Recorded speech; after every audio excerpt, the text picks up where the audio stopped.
An unseasonably hot summer's evening in early September, and I'm here on Hanbury Street to commemorate the death of Annie Chapman on the 8th of September 1888. Now, Annie Chapman is the only Ripper victim to have a life photograph of her. If you ever see something that's purporting to be a life photograph, a photograph of them in life as opposed to a mortuary photograph of them when they were dead, of any of the Jack the Ripper victims, apart from one picture of Annie Chapman, the other pictures are all, without question and without exception, fake. And that one picture of Annie Chapman somehow humanises her more than the other Ripper victims, because we can see her in life. But I'm here today to go through two particular aspects of her murder, which have caused some controversy. The two issues which I'm going to discuss are the time of death, which is a matter that causes great controversy in Ripper circles, and why she was killed where she was killed. Why I think she was killed where she was killed. Now, Ripperology is full of theories, not just suspect theories. There's a misapprehension that any people who are theorists are suspect theorists. There are theorists, anti-suspect theorists. There are theorists who have a theory about how the case as a whole unravelled. Every aspect of the Ripper case has its theorists, and because there are two possible times of death for Annie Chapman, the proponents of each of their own theory prefer the time of death that suits their theory inevitably. Now, with Annie Chapman, she was found dead about 6 a.m. in the morning. And there are two, as I alluded to, there are two key moments when she may have been killed. One is at roughly 5:30, and the other is round about 4 o'clock, 4 a.m. So that's an hour and a half-ish difference between the two. And I'll go through the evidence that supports both. And having walked down that section of Hanbury Street, we now approach the scene of crime. Annie Chapman was murdered in the backyard of 29 Hanbury Street, which was over there. It was knocked down in the 70s and replaced by this building, which is part of the Truman Brewery. And the backyard was roughly where between those two pillars over there, you can see through the window.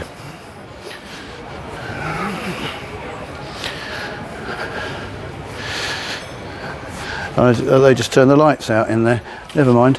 But the building itself was rather similar to these on the opposite side of the road that are still there now. Now back to these three witnesses. The first was called John Richardson.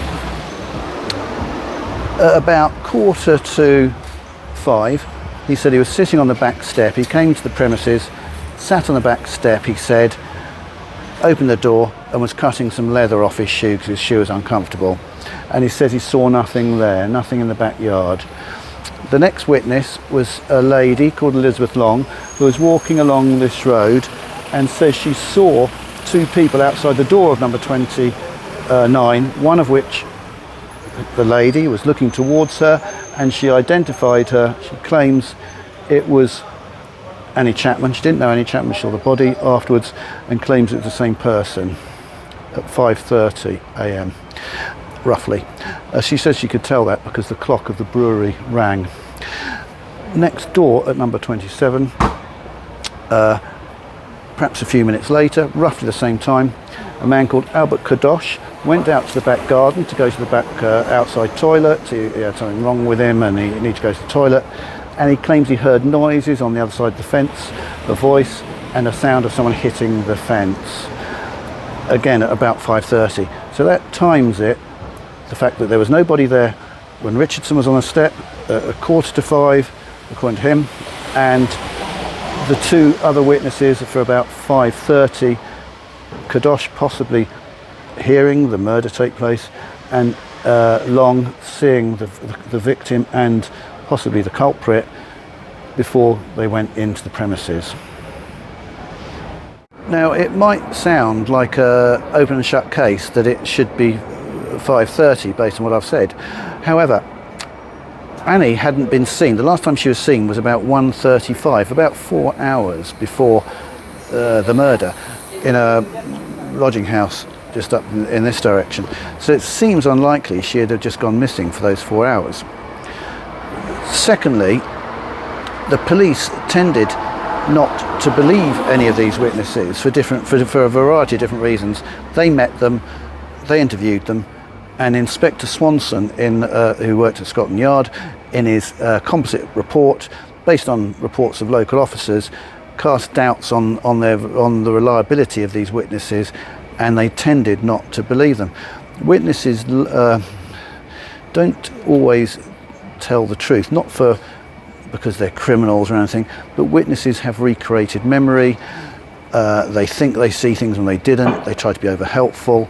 There's all sorts of reasons they get muddled up over the day that the event took place. There's all sorts of reasons why eyewitness testimony is actually quite unreliable, and the police weren't convinced by it.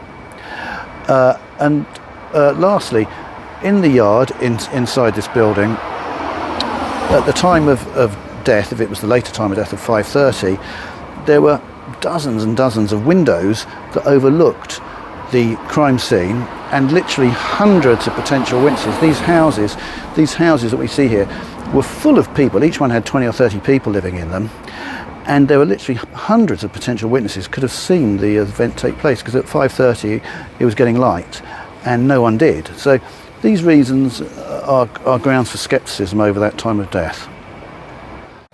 The other time of death was that preferred by the examining doctor, who examined the corpse at about 6:30. He was a very eminent local doctor called Bagster Phillips, and in his opinion the murder had taken place at least 2 hours, and probably quite a bit longer than the time when he saw it, which places the murder at roughly perhaps 4 a.m. in the morning.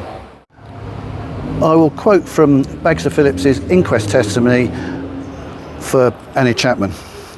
He should say that the deceased had been dead at least 2 hours, and probably more, when he first saw her. But it was right to mention that it was a fairly cool morning, and that the body would be more apt to cool more rapidly from its having lost a great quantity of blood. So he clearly had taken into account two factors: the fact that it was a cool morning, and the fact that there'd been a lot of blood loss. The means by which Bagster Phillips could determine the time of death were the body temperature, particularly the difference in temperature between the internal organs and the external surface of the body. It's that difference of temperature which is key. Also, she'd had her last meal, how long it took to digest her last meal in her stomach, the onset of rigor mortis, and the clotting of blood, for example. There was quite a few means by which he could determine the time of death, and they were very experienced at doing this sort of thing. Modern doctors are much more cautious, because there's a wide range of potential possibilities over body cooling, for example, a wide range, but that they're grouped around a medium. When you have a distribution of potential how a body cools after death, it's not a straight line. If you plot them on a graph, it's a bell curve, because most bodies cool around a median time, and you have outliers. But modern cautious doctors don't like to make pronouncement, because there are factors which could cause a longer or a shorter time for cooling, and for digestion as well, for that matter, or for the onset of rigor mortis. But when you have a number of factors, and the median is going to be always in the middle, that's what they went with at that time. So to suggest that Bagster Phillips's estimation is of no value is utter rubbish. So there are your two versions. You can make your own minds up on it. I probably tend to favour the doctor's version, but I'll leave it with you. Now we'll go on to the other factor that I mentioned, and that is why I believe Annie Chapman was murdered in this location and on that day.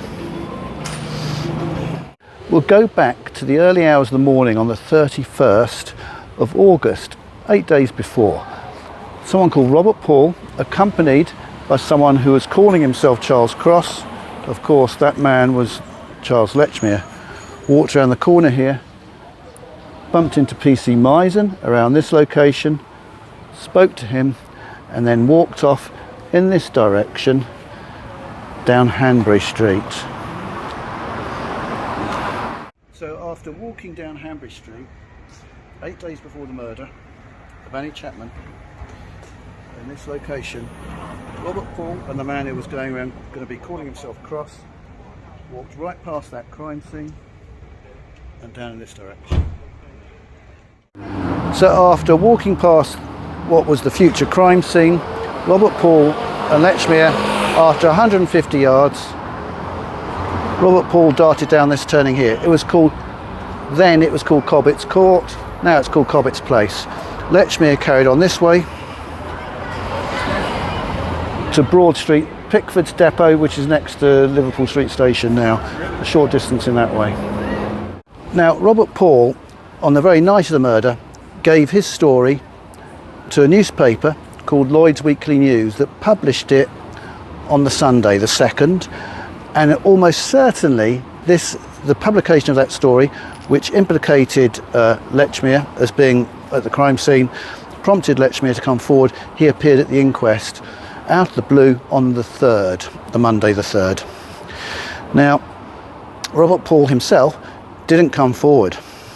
The police put out some sort of manhunt for him, found him in his house, dragged him out of his house late at night, took him to the police station and interrogated him. He eventually appeared at the inquest on the 17th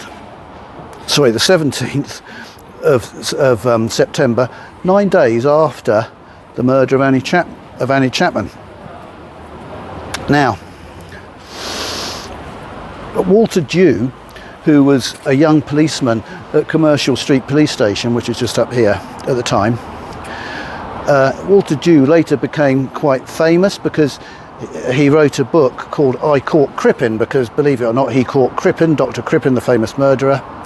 And in his book I Caught Crippen, he remembered that there had been this hue and cry out. They were trying to locate Robert Paul. They put a lot of effort into finding Robert Paul. Why did they want to find Robert Paul? Was it because in his story in Lloyd's Weekly News he was quite critical of the police, or was it because the second murder, the second of the canonical murders, that of Annie Chapman, happened 150 yards from where he worked? I'd say it was because of the second murder, and he hadn't been cleared up from the first murder.